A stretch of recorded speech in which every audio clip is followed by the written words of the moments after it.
it's the same day over and over and over again.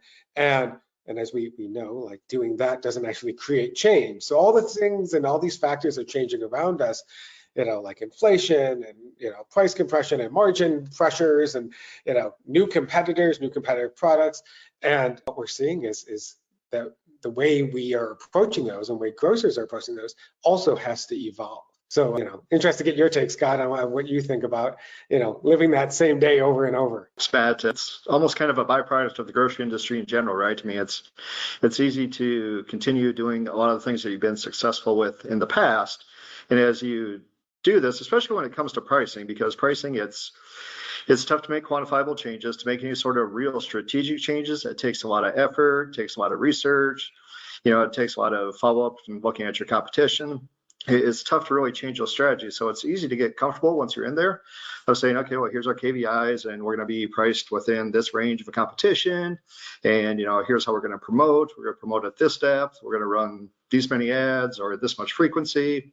It becomes easy just in the absence of time to become very cyclical in what you do. And the fact of the matter is, even though people are still buying food, the industry continues to evolve, the products, the purchase behaviors, consumers continue to evolve, and probably now more than ever is that need to evolve with it and continue to progress and not so much redefine, but refine your strategies and where you stand within the marketplace. Yeah, I think that's really well said, Scott, in terms of like thinking about how we refine things. And the other part is it's easy to get comfortable. Now, I don't want to say complacent, but comfortable. But like what we see here on the screen are some of the things that, we see as creating and making things uncomfortable, right? Those competitive pressures and managing loyalty and customer retention and basket size and all of those things. And so I'm going to poll the audience and see like where are these challenges, the biggest challenges that you're seeing today. So if you guys could take a minute, select where you're feeling the most challenge in terms of your pricing strategy. And yeah, competitive pressure. I mean, that's music to my ears, but like, ultimately, I don't think, Scott, does that surprise you at all? It does. I mean, it's probably the thing that stands out most is just what's competition doing, where their price is, where they're promoting at.